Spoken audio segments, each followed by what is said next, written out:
topics and opinions expressed in the following show are solely those of the host and their guests and not those of W4CY Radio, its employees, or affiliates. We make no recommendations or endorsements for radio show programs, services, or products mentioned on air or on our web. No liability, explicit or implied, shall be extended to W4CY Radio or its employees or affiliates. Any questions or comments should be directed to those show hosts. Thank you for choosing W4CY Radio. Are you a songwriter? Are you looking to turn your songwriting passion into a full-time gig? Whether you are just at the start of your songwriting journey or a seasoned industry professional, this show is made for you. Welcome to the Songwriter Show, bringing together songwriting news, interviews, and community. Now, welcome your host, Sarantos. Thank you for tuning in, everyone, and welcome back to the Songwriter Show. I'm your host, Sarantos. I'm a solo music artist who's been writing lyrics for as long as I can remember. Words are very important to me, and that's why I'm so thrilled to host this show. I strongly believe that every single song is a story. The Songwriter Show is broadcast live on number one ranked W4CY Radio, with listeners in all 206 countries in the world and every state in the United States. The station is also licensed with ASCAP, BMI, CSAC, and Sound Exchange, with partnerships throughout the music industry, including iHeartRadio with exposure to over 300 million listeners. And now, welcome this week's special guest. Tonight's first guest is Paul Edelman, singer, songwriter, guitarist, poet, and performer. He fronts Asheville, North Carolina-based group Jangling Sparrows. Edelman's fourth release and the second with Jangling Sparrows comes with exciting new influences that he has coined Zeitfolk. Can't wait to find out what that's about. Paul Edelman can be found sitting comfortably in roots rock, country, folk, soul, or storyteller. Welcome to the Songwriter Show, Paul. Thanks, man. Thanks for having me. I appreciate you. You're very welcome. That's a very interesting story there. You got to tell me what Zeitfolk is, because that sounds kind of cool. Keeping it short, the word is just a hybrid of Zydeco and folk. And so, I had a duo. And the guy I was with was a keyboardist, and I just wasn't happy with the way the duo shows were going. No offense to keyboard players. I love keyboards and rock and stuff like that, but I was like, keyboards are like fire to me in music. Like, as long as they're in the fireplace, it's great, but as soon as they get out, it just ruined everything. So I didn't know what to do. Anyway, he had a squeeze box, and I convinced him to pick it up and play it. And the duo shows became a lot more interesting and exciting. And I started playing with a lot of the rhythms of my songs, and a lot of those rhythms, became a lot of train beats became second line feels instead. And then we just took that feeling, and I started doing it once I got a full band together, and really started playing with the rhythms and playing with the different feels. Shuffles and second line feels and Zydeco feels, and it just really opened up a lot of doors musically. And it's so it's all very still like situated in roots rock and Americana, but I've been this new avenue where I'm playing with those beats. Okay, wherever I hear the word folk, I think of story. So how do you emphasize a story in your songwriting? It all depends on It depends on whether or not, sometimes I'll always sit down and write this stuff with an acoustic, and then I'll decide, can this stay acoustic or does this want to be electric? And if I know it's going to be an electric song, let's say the beat just really won't translate on an acoustic guitar, like just me, a solo. That usually gives me a little bit of leeway to play with lyrics so they're not as deep. Sure. Because I think one of the things as I'm a songwriter, I'm a pure songwriter at heart. And so for me, that's where I always start from. And it's just a matter of how much am I allowing myself to trail off from, that kind of thing and let the music take more over with it, if that makes any sense. No, it does. And I think, lyrics obviously are super important, but I think you can also tell a story with music. And I think combining the two, when you talk about prosody and you talk about, really that's what is the feeling that we all want to capture for our fans. What do you typically do first, lyrics or music? Well, it's an interesting that you asked that because I used to do any of it, and to some extent, I still do any of it. But I think now I've gotten to a point where I write the music first because I want it to be like I want the lyrics to be topped out. And I've noticed that I listen to a lot of other songs, especially like Americana stuff, and I can tell now when they wrote the lyrics first and then just put music to it. And to me, a lot of times it just sounds like it's not really, your music isn't topping out your lyrics. You haven't put as much thought into the music as you have with your lyrics. And I'm at the point where I feel like I can hear that now. It's like you didn't think about this and how your words can be expressed like at the mountaintop level. And so for me now, I write music a lot first, and then I'll wait sometimes 2, 3, 4 years until the perfect theme with the perfect lines goes. I'll write the melody and everything and have it around for years until I find what really just makes that sing. What is this about? You know, what is this about? And sometimes you have to live a couple years for that to work. And that's kind of where I've been at the last few years. What do you think are the typical mistakes songwriters make? Well, I think that's one of them. I think formula, you know, for me, I come at it from the other way. I never paid attention to formula. I had one time I got noticed, this Nashville session cat noticed me and he did some recording with me. And I gave him my first disc. I got into the studio and he's like, man, he's like, your songs are too long and you got no hooks.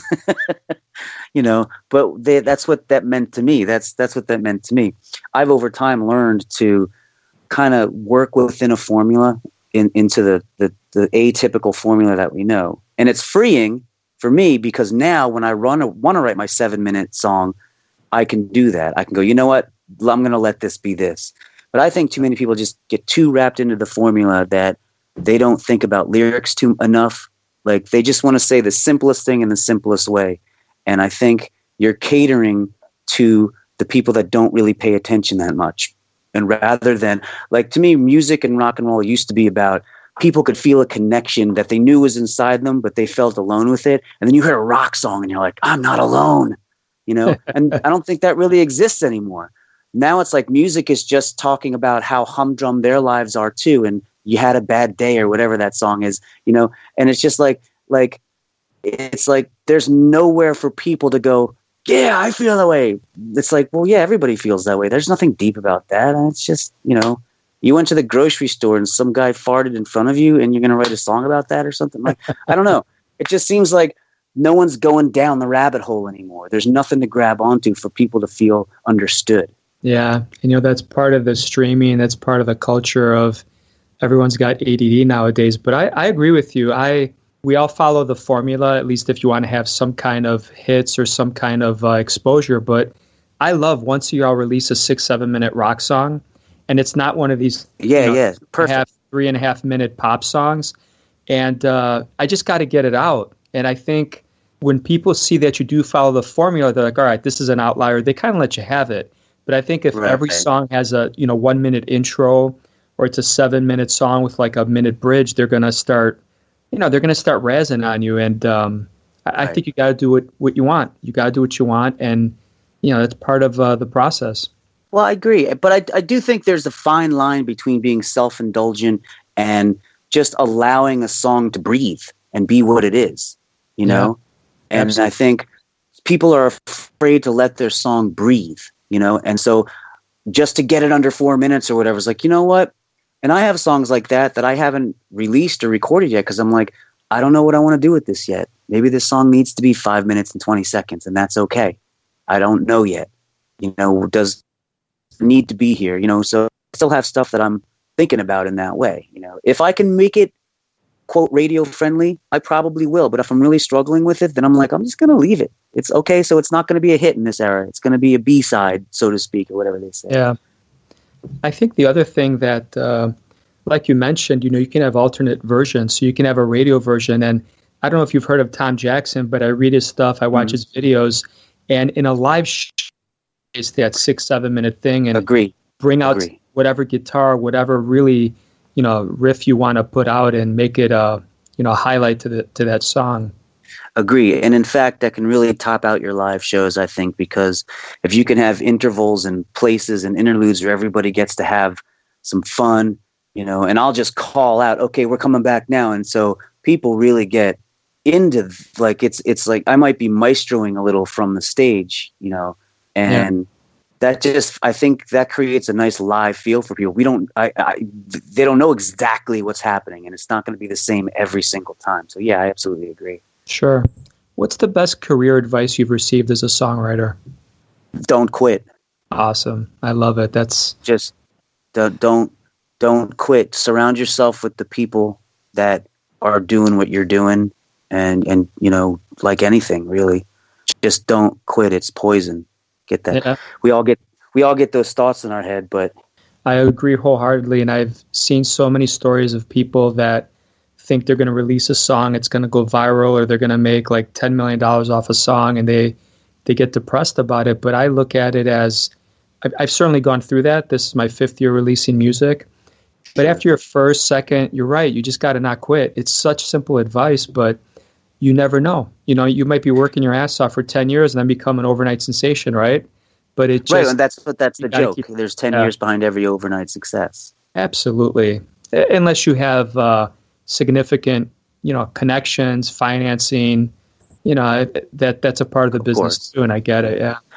But I do think what you're saying taps into a deeper problem in not quitting, and that's that, we're artists. We're freaking emotional, We get high highs and low lows, which again taps into the songwriting. To me, side note from what I was saying before, I think we should be bringing that to our songs, not trying to cater to mediocrity, as it were. But I think that it's hard to balance, that high emotional state that we can get in, and the business. And I think the best piece of advice I can give is, like, you really need to learn to keep, as they say in like basketball. I'm a huge basketball fan. I play a lot, but it's like you leave it on the floor. That's what they say, right? Leave it on the floor. You go out there and you give it your all, and you leave it on the floor. When it's time to do your art, that's the time for your emotion. When it's time to do your computer crap, just leave it on the floor. Just be a dog. Act like a dog who doesn't understand that he's not getting dinner till 6. He keeps following you around because he thinks a treat's going to drop. He doesn't know that it's not going to. He doesn't care. He's just, that's what you got to be with this. You just got to be the dog following around, I guess. Yeah. You just have to, you got to push that aside, and it's hard to do that for a lot of artists. It's hard to push that aside. And I respect that, but it's a skill. It's a skill you have to teach yourself to do, Yeah. So Paul, I have a very important question for you. Who's your favorite basketball player of all time? Probably MJ. Yeah, all right. Well, I'll keep interviewing you then, because I agree with you. I mean, I don't really I think I have a whole philosophy about why people are bringing up LeBron in the GOAT conversation, but it goes down a rabbit hole of like millennials and stuff like that. But it's not. He's arguably better than Larry Bird. I'll give you that. And they're all different. It's like musicians, right? Everyone's different. Bob Dylan is a different class of songwriter than, my God, you could pick Ed Sheeran. Right, but if you asked who was a better guitar player, Bob Dylan or Robert Fripp, that's a no-brainer. Yeah. Right? That's what you're asking. know? Yeah, I get it. So I like to ask all the guests about scams. Tell us about the worst scam or that you were privy to, and kind of warn people listening to it so that they don't fall for it, because there's a lot of scams in this industry, and I really want to try to educate other musicians and songwriters as well as entertain the fans. I have never been scammed, but so I can't speak specifically to any scams that I've experienced in the business. I've been lied to. Yeah, I can't tell you how many times I've been, talked to about a record deal or this or that. But I will say that all the online websites that are there to promote your music, there's a point to me that it's just enough is enough. Get your own website. That's the first thing you need to invest in. Get your own website, you know. And I lag behind on a lot of stuff that I'm supposed to be up to date on. I don't have enough videos. Drives my publicist insane, you know. Doug Deutsch, he's on me about that all the time. I'm like, you know what? I'm sorry. I'm trying to get it happening. So I'm definitely have my shortcomings when it comes to doing the things I know are smart. But I just don't think they're necessary. Don't let yourself go down that where like you just have to get on everyone and they're all asking for $5.99 a month or whatever it is and stuff like that. It's just like maybe pick one. I'm only on a couple. I don't want to say anything bad about any of them, but I just think after a while you're not getting anything out of them that you can't be getting yourself. If you should be out there hustling, not having some faceless website doing your hustling for you. Yeah. You should be hustling. And that to me is the scam. I guess I can call it a scam, where you're like, oh, if I just submit here, I'll get some opportunities. And you just keep hoping and hoping and hoping. And it's just like, no, go out there and hustle. All right. Yeah, create an email, you know, create your own website, you know, attract people to your website, whatever that is. And it's just, you got to hustle and you got to learn how to hustle. I have to learn how to hustle. I had to learn how to book. You know?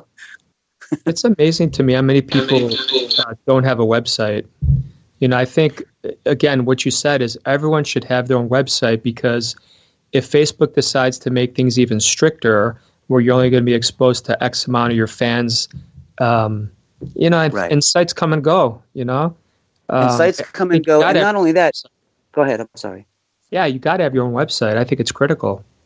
And not only that, to me, the other thing is like, I know there's a lot of really like super young, talented people who they don't have to do anything. You know, they just put something on YouTube or on Facebook, you know, and they get a million hits and stuff like that. And so maybe they don't need to right now, which is to me is a very short-sighted mentality, because at some point, if you want to do this for a living for the rest of your life, at some point, you're going to be the older person. You're going to be 30, and there's going to be a 20-year-old thinking you look stupid trying to act like a 20-year-old, and you're going to have to get more serious about it. You're going to have to do everything I just described.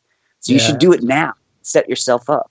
Absolutely. Your own website, target your email list, get these people loyal to you that'll grow old with you. That's really key. So where can listeners find out more information about you, and where can they purchase your music?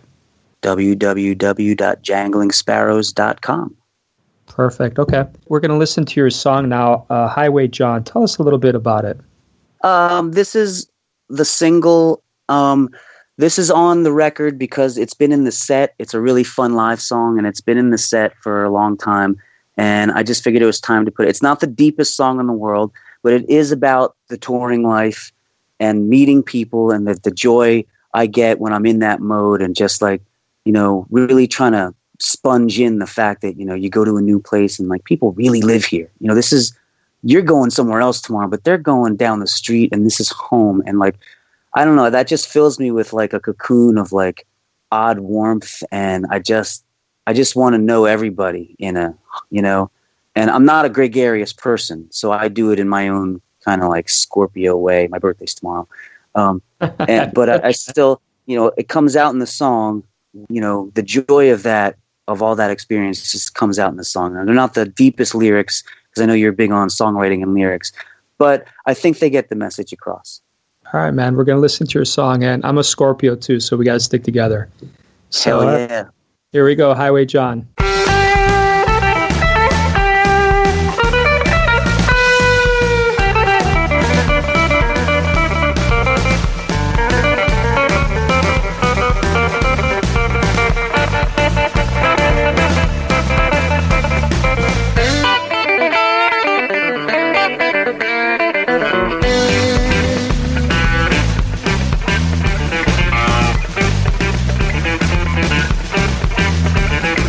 Can't you feel the highway and them distant city lights? That's the romance of the ramble, them honky-tonkin' nights. Hold your troubles out the window and let go with all your might. Where the whiskey preaches loosely and the music, it's picking tight, tight, tight, tight, tight.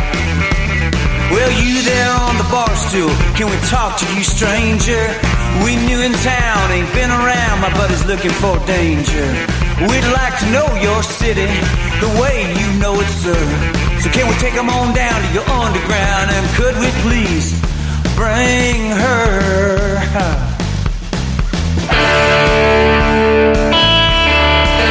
Well, if the road don't hold the answer, boy, then you ain't listening. I understand about looking back at another could have been, but the rear view is far passing and the highway is glistening.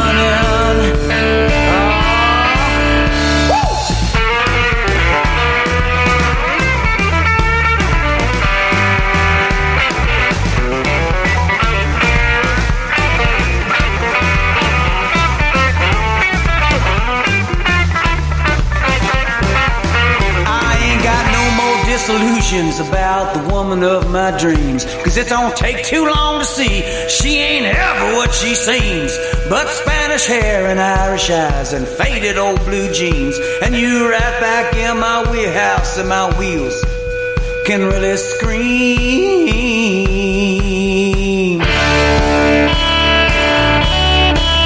Well, if the road don't hold the answer, boy, then you ain't listening. I understand about a looking back, but the rear view is far passing and the highway is glistening. Hey, yeah. Well, can't you feel the highway and them distant city lights? That's the romance of the ramble, them honky-tonky nights. Hold your troubles out the window and let go with all your might, where the whiskey preaches loosely and the music, it's picking tight, tight, tight.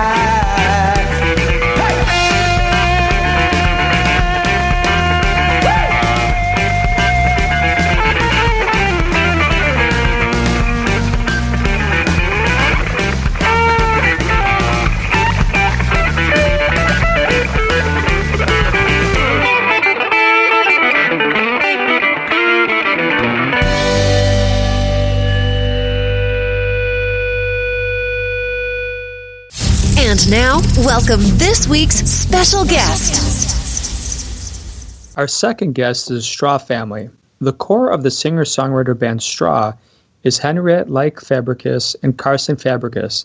Henriette sings, plays the guitar, and writes the lyrics.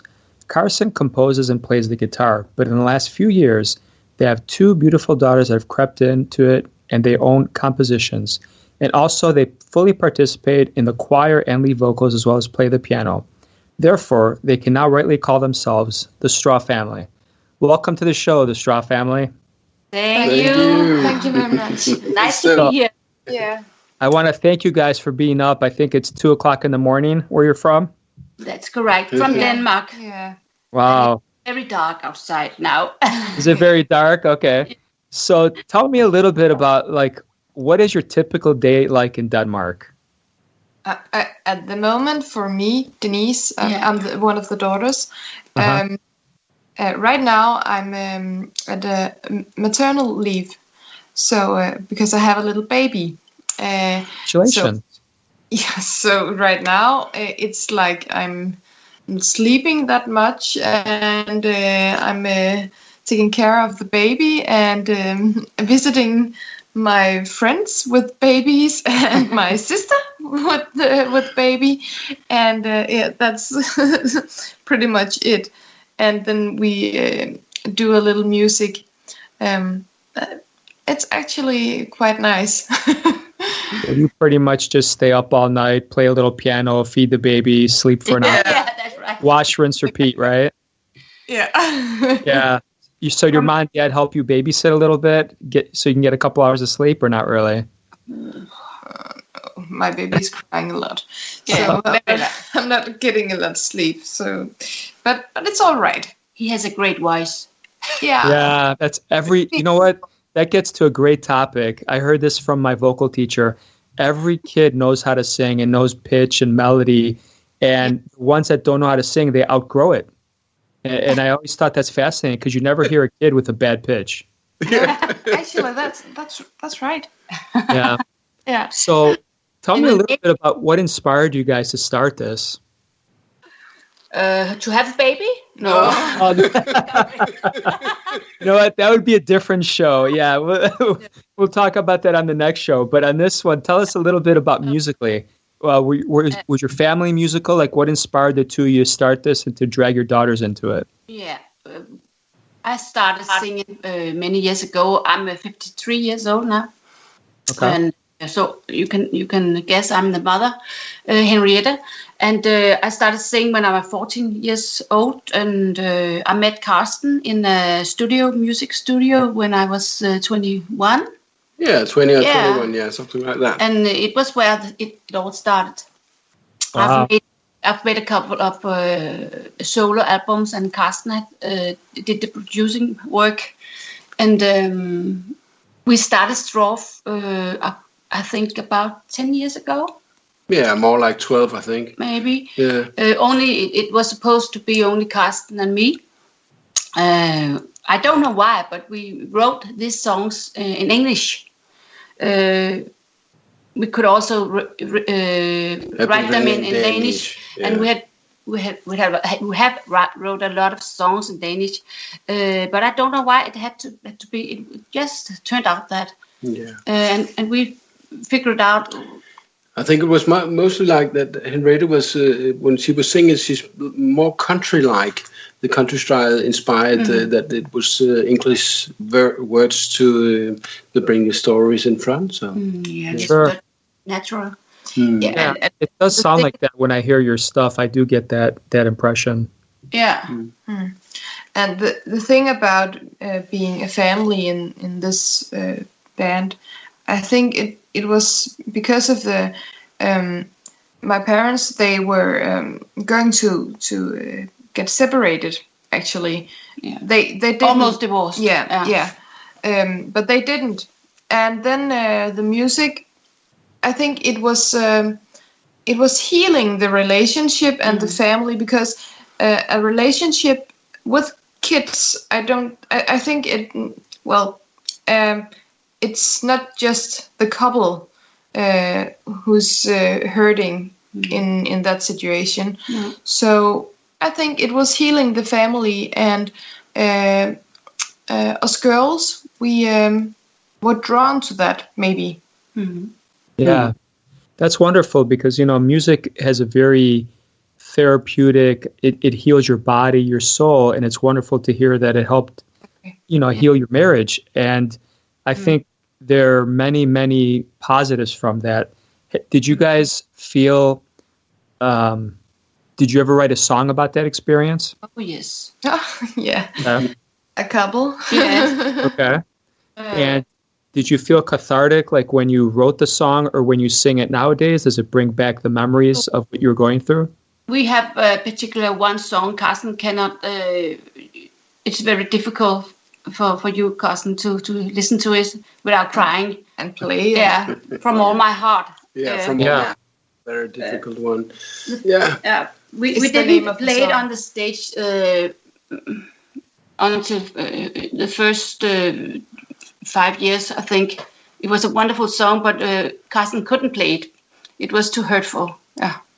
Yeah, but there's power to that, and the fans nowadays, I think, crave that authenticity and that genuineness, because a lot of people don't write about being hurt. They don't write about topics like, divorce or being angry. It's all these poppy, happy kind of songs. But I think it's very important to have your fans know that you're authentic. And I'm sure they do.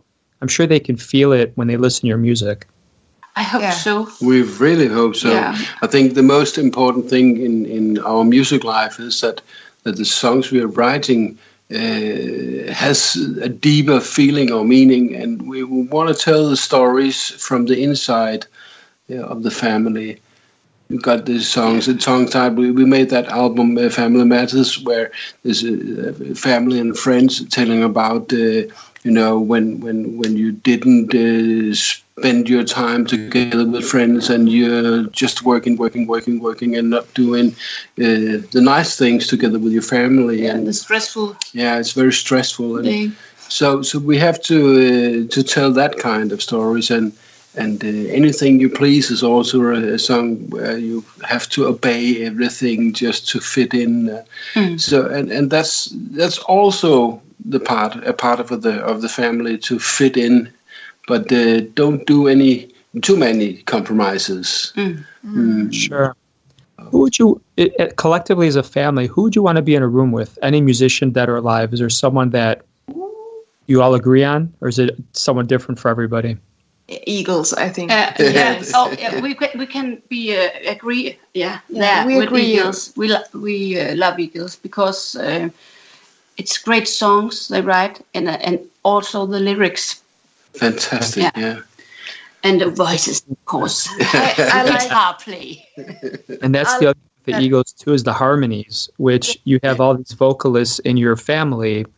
The harmonies are really what I think about with the Eagles, along with the lyrics. Yeah. I also like the idea of having several lead voices, and it's. Sure.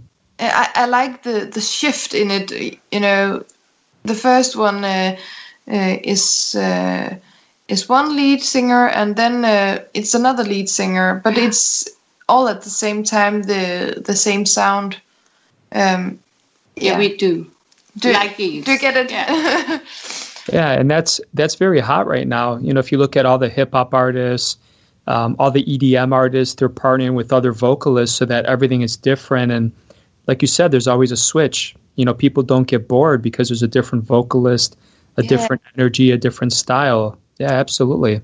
And that's one of the things about us. A lot of people ask, what genre do you play? And we have to say, yeah, we're playing some rock, we're playing some blues, we're playing some country. But it's always because we are 4 songwriters in this band, and we still have a kind of a sound, but we can change everything all the time. So it's when you're in a concert with us, it's a kind of a musical, you know. You're changing from all different kind of types of music, but still the same bright sound. Yeah, feelings, movement. Yeah, and that's wonderful too, not to pigeonhole yourself. I try to do the same thing. Every genre, every style, but at the end of the day, you have this vibe and this essence that people can identify. It's your own sound. I think you can always hear when it's raw. Yeah. So if you guys get a lottery ticket and you win $100 million, I have 2 questions for you. One is, would you split it? And the second is, would you keep making music? Keep making music. Can't help it. No, and the money isn't the big thing. We have to spend a lot of money on making music. I think we split all money between us. Actually, we live separate, yes, but we always together. Well, we eat together and we use each other's cars and we pay each other's rents and so. Well, it wouldn't make it different, I think. Yeah. No, you have a point there. So what is the coolest thing I should do if I come out to Denmark one day to either do a gig or tour or just visit? Visit us. Yeah, come visit us. Sorø. Absolutely, yeah. Nice, we are having a dinner. very nice place, yeah. Yeah. All right. And I'll make a big barbecue for you. We are making barbecue all the year. So we are making a special, you know, the kitchen outside and everything. So yeah, even when it's snowing or everything. I've heard that the coolest thing you can do when you visit Denmark, it's to visit Christiania. Christiania? Okay. I don't know why, because I have never been there before. But it's a special place. Yeah. It's a free-spirited. Yes. Hippies. I don't know if we call town. That. Yeah. Call them hippies. I don't know. Or that's okay. Yeah, there's so there's a lot of singer-songwriters in there. Yeah, actually. Yeah, they're playing a lot of music. It's a creative society and free-spirited. Do they have like open mics and people gig freely in that area? Yeah. That could be fun. But they don't actually follow the law. No, they don't follow the law. Problem with them. Yeah. They're smoking too much weed and That's not good. Is that legal in Denmark? I don't know. What do you? It's not legal. Denmark, no. Okay, so it's not like Amsterdam, right? You guys actually have laws you follow. Right, just right. It's legal in Amsterdam, yes, but it's not in Denmark. Right. No. You guys are definitely going to, when we get off the air, you'll definitely have to email me your information because, if I come visit out there, I'd love to get on stage with you guys or just visit you guys. Sounds like fun. Yeah, that would be very nice. You're very welcome. Of course, you're welcome. Of course, yes. So, what's the craziest? Always a place for one more. Yeah, absolutely. What's the craziest thing that's ever happened to you guys at a live show? Oh my God, we had. It's several years ago, but we had a crazy experience at a little place. I think it was hvad hedder spillested? Sorry. We should play for some. We had a gig somewhere. We should play for some people at a little room, and we thought that there would come some people to hear the concert, and actually it it ended with some little crazy people, just French people. Yeah, they were smoking a lot of weed. And say French people.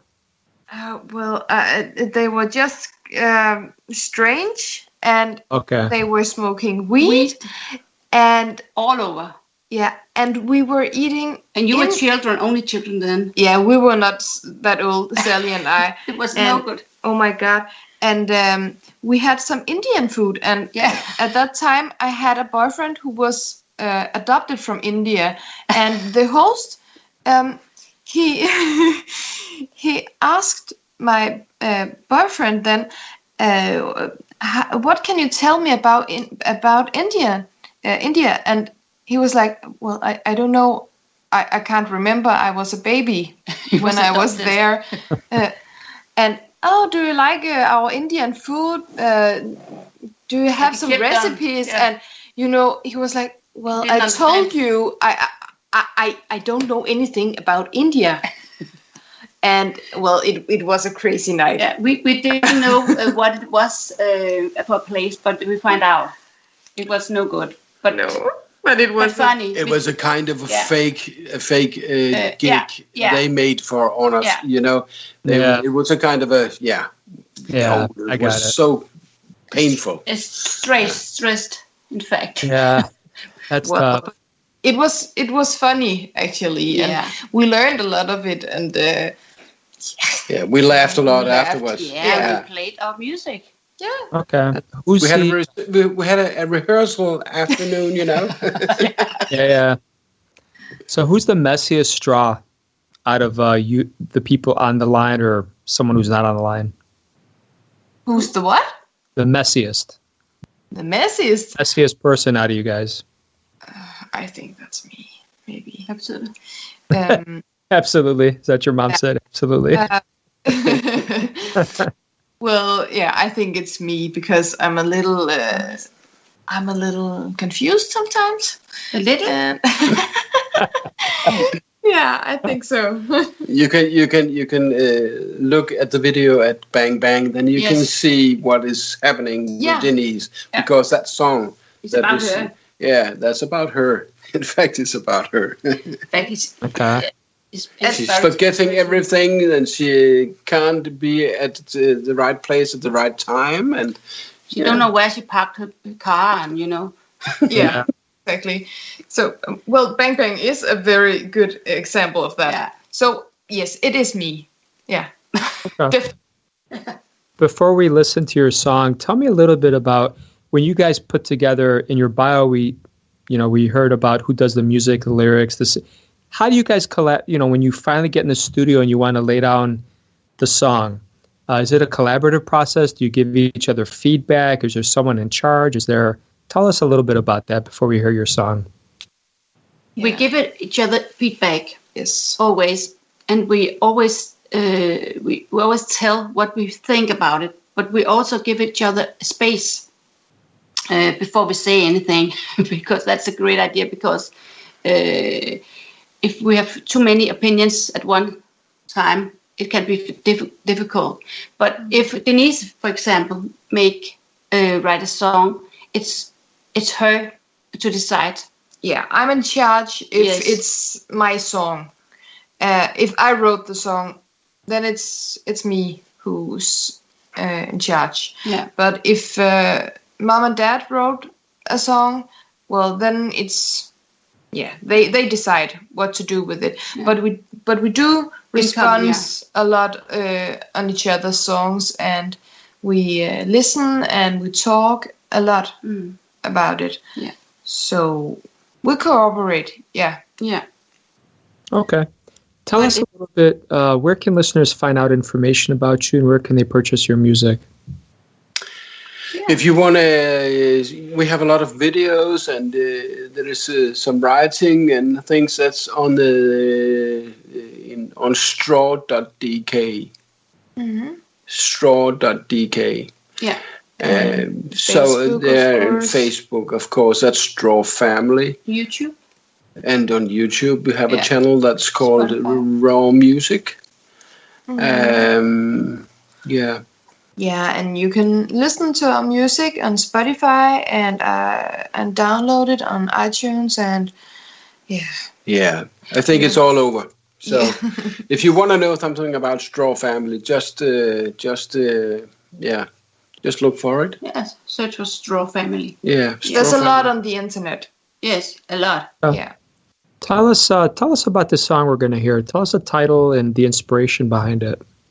It's one of those songs Carsten and I wrote, and normally Carsten he write the lyrics. No, the music, and I get up with a song in my head, and the lyrics they just come to me. In fact, and the story, and when I wrote the lyrics, I had Denise in my head, and I think that would be a great story. And at the same time, I had to think Denise and Sally and myself into the song because we are all three going to sing it. We are all vocally solo artists in that song. Yeah, and it's only me who have written those songs when we all are singing together. Yeah, when we have lead voices. Of course, lead voices, because we sing all together with choir. But I tried to make not a duet, but I don't know what you call it. Triad. Yeah, because it's not really a trio, right? No. But it's about this girl who tried to be perfect and show all others that she is perfect, but she knows she's not. And you are all is ending up in a mess with her boyfriend, and she wants to and she wants to have a great ending, but sometimes the real life it doesn't end very well. So well, that's maybe the thing about being authentic. I think. Yeah, and she can. It's she can't find her ticket to the. You help me out here. I cannot find the words in English. She's going to take away from her boyfriend because she don't want. Yeah, she want to end it. Yeah, she wants to but leave. She can't find the ticket. Yeah, for the plane. Okay. Yes, she's in the airport, and the boyfriend turns up and he say, "Hey, you have to be with me." Yeah, he grabbed her ticket. Yeah. And okay. Do me a favor if you can. They had another chance. Instead of me introducing this song, I want you guys to introduce the song in Danish, if you can. Ja, det kan vi da godt. Den her sang kommer af Straw, hedder Bang Bang. All right, here we go.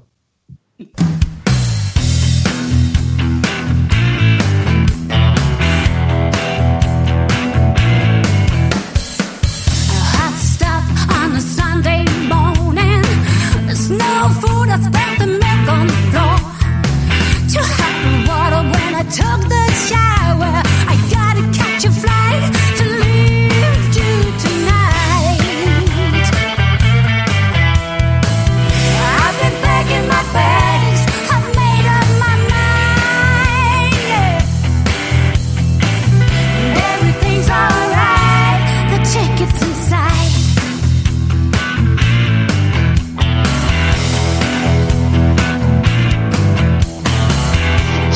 Check the right look and a smile.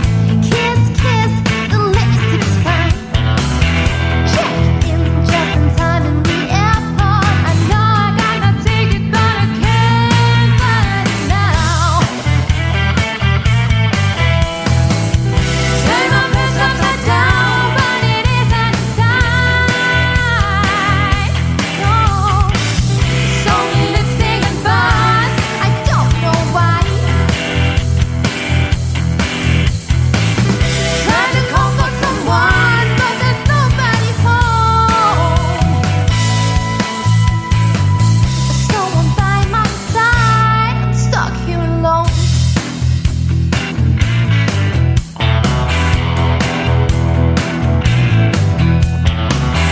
Bang, bang, hear you knock on my door. Same, you've been late before. Cold dinner, nothing left to say. I know you got my ticket, 'cause I can't find it now. Turn my purse upside down, but it's still not inside. There's only lipstick and buzz. Baby, please tell me why. Trying to call back home and you answer the phone. You said I got your ticket, you're stuck here alone. Stuck in the airport, I couldn't believe. It just didn't end like I wanted to be. Feel sorry for myself, searching your company. Oh, baby, can't you see that you'd be stuck with me?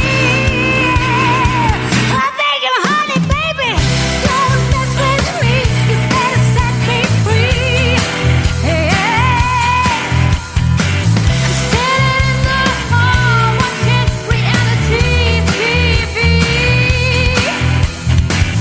Trying to call back home and you answered the phone. Thank you so much for listening to the Songwriter Show today. Yesterday was Veterans Day, and I'm proud to play for you my song, The Veteran, to commemorate people in the armed forces. The bridge is my favorite part. I hope you enjoy it, and I'll see you next Tuesday. This one goes out to all who served your country long and proud. The ones who wanted to, but never could, shout out loud. To my country, I gave the best years of my life. To my country, I was as loyal to you as I was to my wife. I went to war just for you, so you could sleep at night. I kept the bad men far away from you. I fought the good fight. I did it all for you. They say I'm a veteran for life. That means I fought for you. The blood, the years, and the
Thank you for listening to The Songwriter Show.